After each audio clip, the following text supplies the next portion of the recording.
What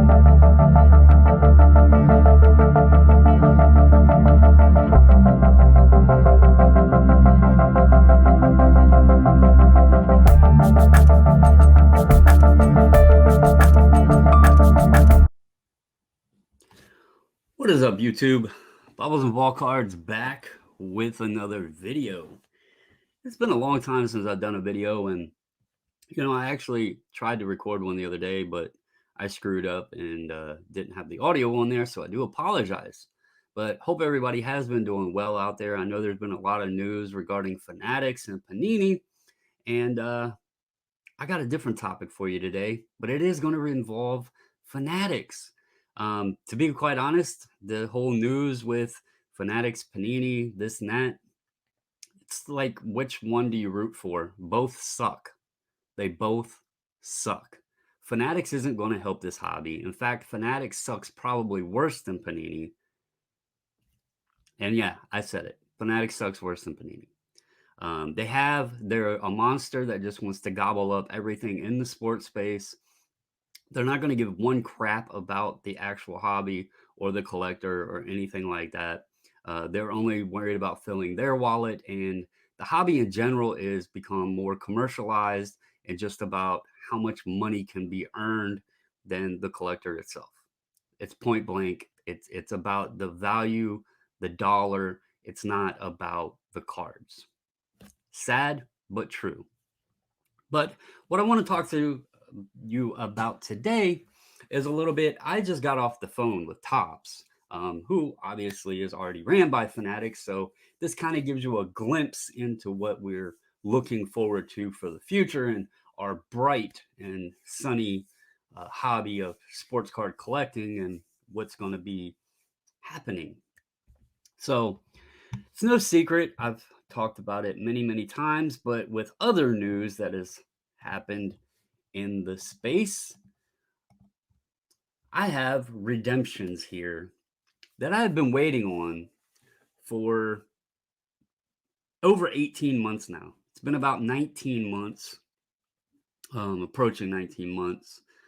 And one of those, and I know it's probably going to be a little difficult to see, but you see this right here. Topps Series 1, 1987 Topps baseball card, Wander Franco. Well, it's no secret. I really don't want that card anymore because, well, he decided to get himself in a bit of a shamble. The others here is an All-Star Rookie Cup, which, by the way, was an online exclusive Topps product that apparently was put out with redemptions. Now, there's been a lot of talk about Panini and their redemptions and how they suck. Here we are. This was a 2022 product. We are now in pushing forward to September of 2023, and I can't get a Bobby Dahlbeck autograph that was a redemption in an online product. Interesting, huh? How about this? This product is from 2021, and it is Malcolm Nunez, a prospect who I believe is now with, or he was with, the Pittsburgh Pirates, originally with the St. Louis Cardinals. Decent player. I don't know that he'll ever turn into a star or anything, but, hitting a gold shimmer isn't the worst thing in the world, numbered out of 50. Not a true gold, but still decent. And then, of course, you have the base prospect card here. Now, none of these are anything extraordinary, and that's not the purpose. The Wander Franco would have been nice before he did his thing. And I actually wanted it for my collection. We, as if you followed around the channel or been in the Facebook group, you would know that me and my wife opened a couple cases of 2022 Topps Series 1 and pulled not only a silver pack Wander auto, but also this redemption Wander and a Mike Trout redemption. The Trout came back super quick, surprisingly. But here you see the Wander is still not arrived. Now, if you look over here, it says status, pending, pending, pending, pending, substitute requested, all of this, right? I actually decided last year around mid-July. I had waited for about 3 months. And when none of the product, none of the other redemptions came back, I had two that came back super quick. And then the other ones just sat there. And I decided, I don't know that I'll ever even get these. I noticed that Series 2 Wander Franco, and here was an interesting one, contained in 1987 Topps baseball autograph, and it has the same identical card number.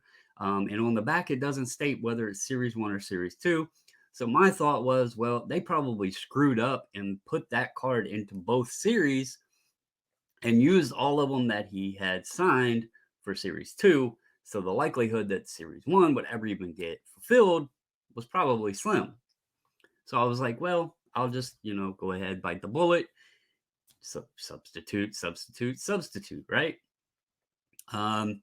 Now we are over a year later and they have still sat. I called approximately 10 months ago and spoke to a rep who told me Topps can take as long as they want. They don't have to fulfill a substitution.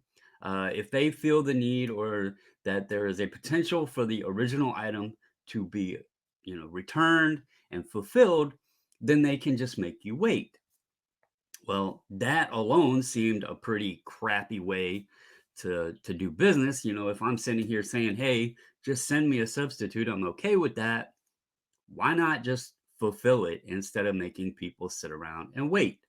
Use the other ones that you have leftovers of for substitute fulfillments, right? Anyway, fast forward to today. I call again. Obviously, no movement on any of these four. The Wander, I don't even want it now. What good is that going to do me? A dartboard decoration? I don't know. But anyway, I called and I had a few other questions this time. And one of which was, how would you even determine the value of the substitutions if it's been so long?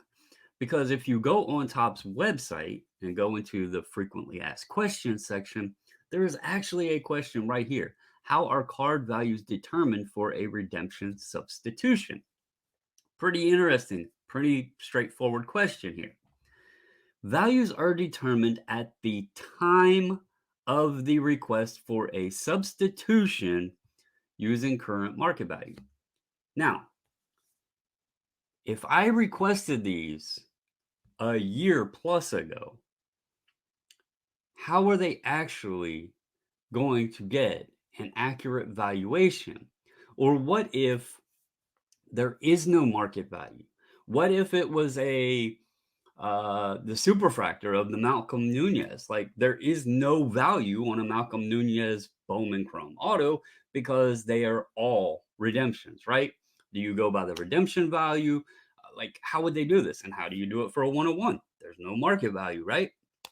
Well, that question got even more interesting when the gentleman said, no, it is today's market value at the time they are fulfilling the redemption, not at the time of the request as it states on their website. And he kept saying, you're misinterpreting it.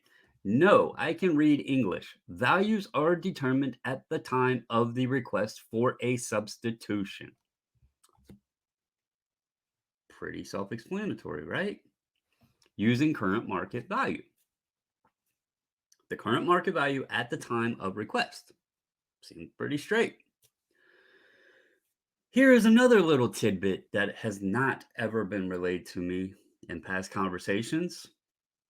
I was allowed to request substitutions, but the reason they've never been fulfilled is because at the time I requested them, they were not fulfilling substitution requests.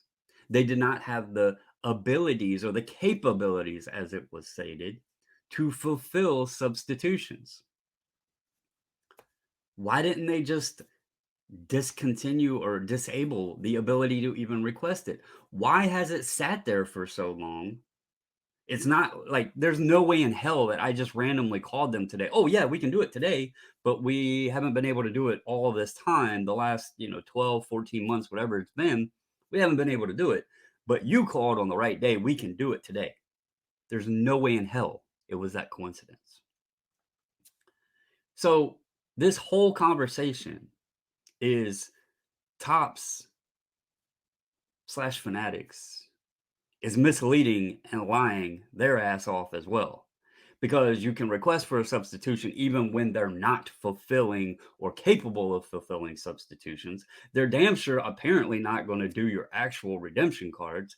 And the value of them is whenever the hell they decide to get to it, not when you place the request for a substitution.